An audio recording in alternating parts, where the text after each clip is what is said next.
دیارە ئەم پرۆگرامەمان جیاوازتر لە هەموو پرۆگرامەکانی ترە. ئێمە وەکو یەکەمین میدیای ئەهلی بێلایەن، وەکو میدیایەک کە چاوپێکەوتنێک وەرگرین لەگەڵ یەکێک لە کارەکتەرە هەرە بەهێزەکانی و هەرە دیارەکانی ناو کۆماری ئیسلامی ئێران کە دیارە بەڕێزیان کاندیدن بۆ وەزیری دەرەوەی داهاتووی حکوومەتی نوێی ئێران. ئایا سیاست و استراتیژی حکوومەتی نوێی ئێران بەرامبەر بە هەرێمی کوردستان بە تایبەتی و عێراقیش بەگشتی چۆن ئەبێ؟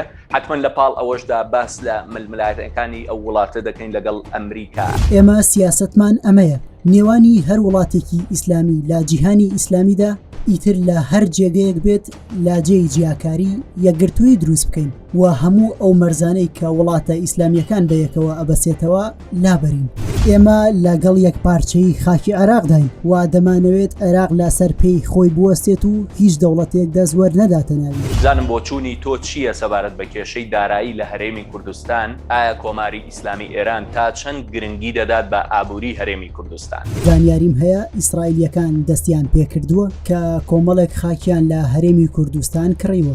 ڕەنگە کەسانێک هەبن لە هەرێمی کوردستانە وابزانن ڕژێمی ئیسرائیل دۆستیانە، بەڵام ئیسرائیل هیچ وەختێک لایەنگری ئەوان نییە. ئەمانە لە مێشکیانەیە کە ئەو بەڵایی بەسەر فەڵەستینیا هێناویانە باسەر کوردستانی عێراق و سووریا بهێنن. کۆماری ئیسلامی ئێران تا چەند گرنگی دەدات بە ئابووری هەرێمی کوردستان؟ کە داعش هاتوو ویستی عێراق و هەرێمی کوردستان داگیر بکات، مەسعود بارزانی پەیوەندی بە شەهید حاجی قاسم سولەیمانیەوە کرد تاوەکو داعش هەولێر داگیر نەکات و ئێمەش هاوکاریمان کرد. ئەگەر هەرێمی کوردستان یاخود هەر شوێنێکی تر لە چوارچێوەی سیاسەتی دەوڵەتی عێراقدا بیاوێت پرۆژەیەک بکات، ئێمە ئامادەین پسپۆڕەکانمان بنێرین و تاوەکو هاوکاریتان بکەن و بەشداری بکەن. ئەم هەڵبژاردنەوە ئەکاکرانەوەی زیاتر بە ڕووی کورد و ئازەر و نەتەوەکانی تر بکات. ئێمە شانازی زۆر بەو ئازادی خۆمانەوە دەکەین، چونکە لە زۆر وڵاتانی کە دیعای ئازادی دەکەن ئەو ئازادیە نییە. ئەگەر من ببم بە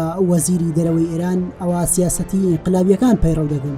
چاوەڕوانیتان لە گفتوگۆکان لەگەڵ ئەمریکا چییە؟ دەرچوونی هەر کاندیدێک لەم هەڵبژاردنەی سەرۆکایەتی کۆماری ئیسلامی ئێراندا هیچ گۆڕانکاریەک بەرامبەر سیاسەتەکانیان بەرامبەر بە ئەمریکا دەگۆڕێت؟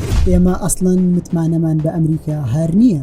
ڕێکەوتنامە ئەتۆمیەکە نە ئۆباما کاری پێکرد، نە حەسارەکانیشی لابرد، نە ترەمپیش کاری پێکردووە، نە بایدنیش کاری پێدەکات. ئێمە ئەمریکا با دوژمنی خۆمان دەزانین و هەتاوەکو ئەوانیش دوژمنایەتی بکەن ئەمە هیچ سوودێکی نابێت بۆیان. ئەسڵەن ئێمە لەو بڕوایەدان کە ئەمریکا کێ تاوەکو ئەمر بەسەر ئێمەدا بکات؟ ئەمریکا چکارەیە لەو پەڕی دنیاوە بێتە ناوچەکەی ئێمە و تەداخل بکات؟